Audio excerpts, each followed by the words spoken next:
filtration, reabsorption, tubular secretion and counter current exchange. These processes are carried on the level of the each nephron. तो kidney जो काम perform करती है तो basically उन काम में जो मेन हमारे काम है, एक आपका फिल्ट्रेशन है, यानी जो इसमें सेपरेट आउट करना ब्लड से वाटर, साल्ट और बाकी चीज़ों को, रीअब्जॉर्बेशन के दोबारा पानी को जज़ब करना, ट्यूबुलर सीक्रेशन और उसके बाद फाइनली काउंटर करंट एक्सचेंज। तो ये जो सारे काम होते हैं वो आपके नेफ्रॉन की लेवल पर होते हैं। It has been calculated that about 1100 to 2000 litres of blood flows through the kidney each day. तकरीबन हर रोज़ 1100 से 2000 जो हैं लीटर्स ब्लड के किडनी से पास आउट करते हैं, गुज़रते हैं, और फिर उनमें से हमारे जो नेफ्रॉन हैं, the nephrons and collecting duct process about 180 litres of filtrate, but the kidney excrete only about 102 liters, 1 to 2 liters of urine. The rest of the filtrate is reabsorbed into the blood.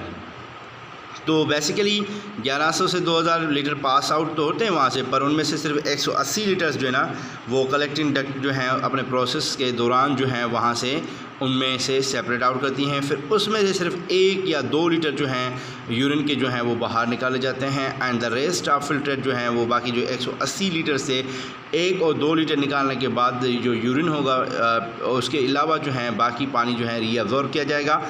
अब उसके बाद जो हम देखें भाई ultra filtration, पहला number जो आपका है, तो इसमें क्या होता है, in the first stage non selective ultra filtration, filtration at molecular level of blood occurs while passing through the glomerulus of the Malpighian body. तो पहली जो आपकी फ़िल्ट्रेशन होती है जिसको अल्ट्रा फिल्ट्रेशन के दौरान, तो वो नॉन सिलेक्टिव होती है, यानी सिलेक्टिव नहीं किया जाता है, हर चीज़ को जो है वो फ़िल्टर किया जाता है। और ये फ़िल्ट्रेशन जो है glomerulus of the Malpighian body में होती है। तो वो कहाँ पर होते हैं ग्लोमेरुलस, बेसिकली वो ग्लोमेरुलस जो नेटवर्क है कैपिलरीज़ का जो आपके यहाँ बोमैन कैप्सूल में और बोमैन कैप्सूल नेफ्रॉन के अंदर होता है।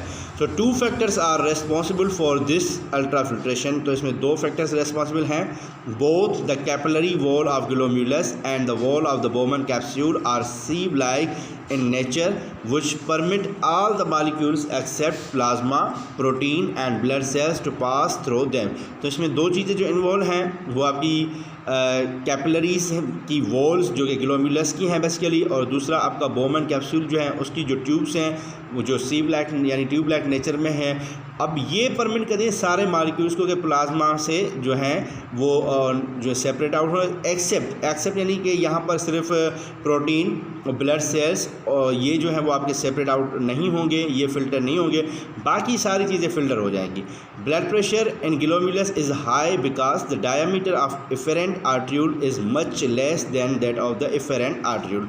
अब यहाँ पर ब्लड प्रेशर क्यों बढ़ जाता है ग्लोमेरुलस में, क्योंकि इफेरेंट जो आर्ट्रियूल है यानी आर्टरीज़ का जो छोटा फॉर्म जिसको हम कैपिलरी बोल रहे हैं उसको हम आर्ट्रियूल बोलते हैं। तो ये बेसिकली क्या होता है कि इसका स्पेस कम होता है एज़ कम्पेयर टू अफेरेंट आर्ट्रियूल के।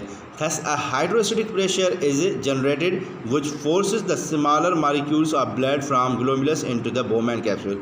तो यहाँ पर इस वजह से इसमें हाइड्रोस्टैटिक प्रेशर यानी जो प्रेशर अब जो है वो बढ़ जाता है और वो फोर्स करता है छोटे छोटे मॉलिक्यूल्स को ब्लड से फ्रॉम ग्लोमेरुलस से ब्लड, और इस तरह से वो वहाँ से बोमैन कैप्सूल में चला जाता है। अब यहाँ पर हमारा दूसरा जो है पॉइंट नंबर 2 अल्ट्रा फिल्ट्रेशन के बाद वो आपकी रीअब्जॉर्बेशन।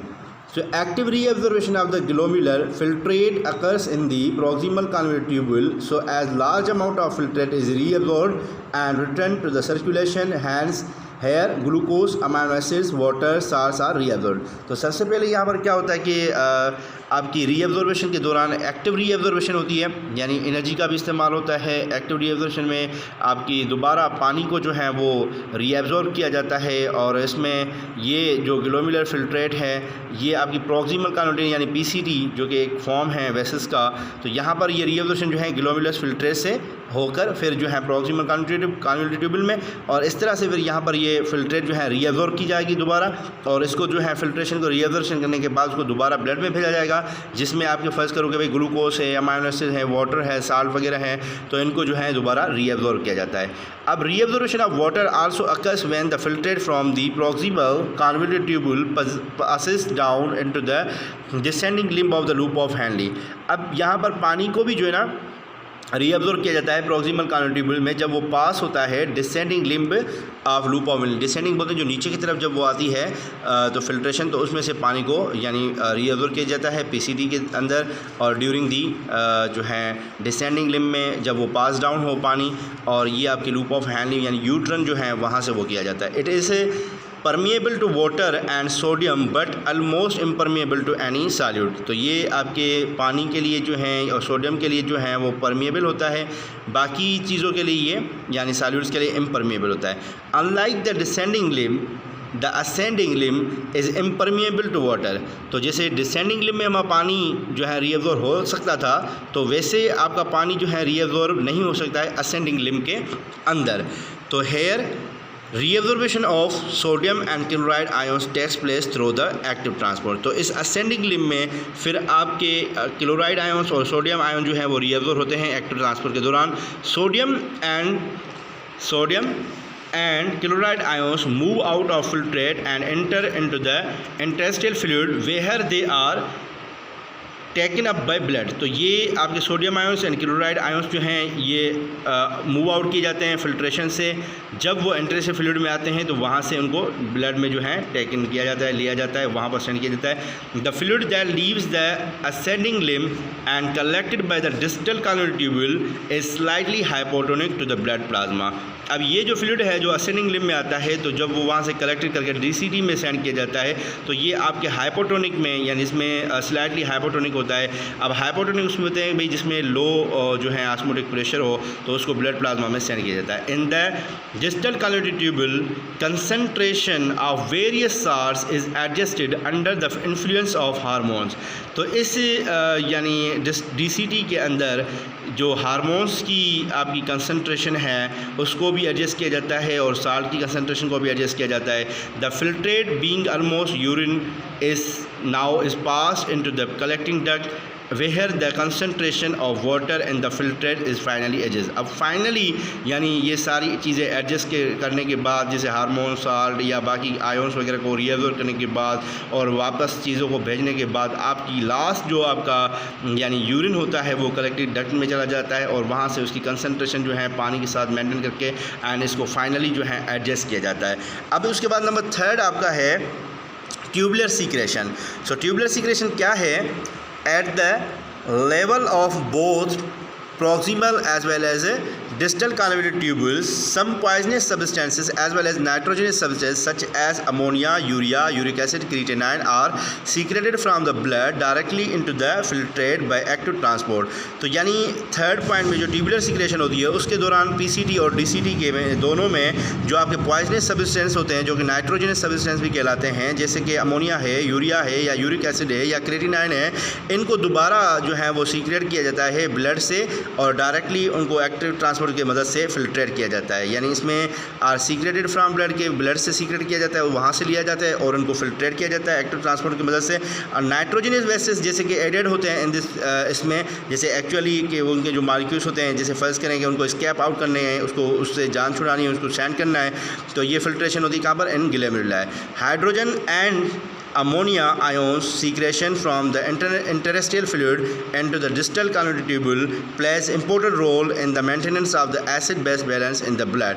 तो यहाँ पर बेसिकली ये जो आपका हाइड्रोजन है या फिर अमोनिया आयंस है, इनकी जो सीक्रेशन इंटरस्टिशियल फ्लूइड में की जाती है, तो वहाँ से उनको डीसीटी में डीसीटी वहाँ पर जो है इनका इंपॉर्टेंट रोल प्ले करती है, बहुत ही खास रूप से, क्योंकि वो उनका मेंटेन करती है किसका? एसिड और बेस बैलेंस जो है वो मेंटेन करती है यहाँ पर आपकी डीसीटी। तो यहाँ पर ये लाजमी होता है क्योंकि अगर ये acid and base balance system maintain नहीं होगा तो ये आपके जानदारों के सर्वाइवल में बहुत सारे प्रॉब्लम भी ले सकता है। उसके बाद जो है हम यहाँ पर आगे बढ़ते हैं। इसका जो लास्ट आपका पॉइंट है ट्यूब जो है आपकी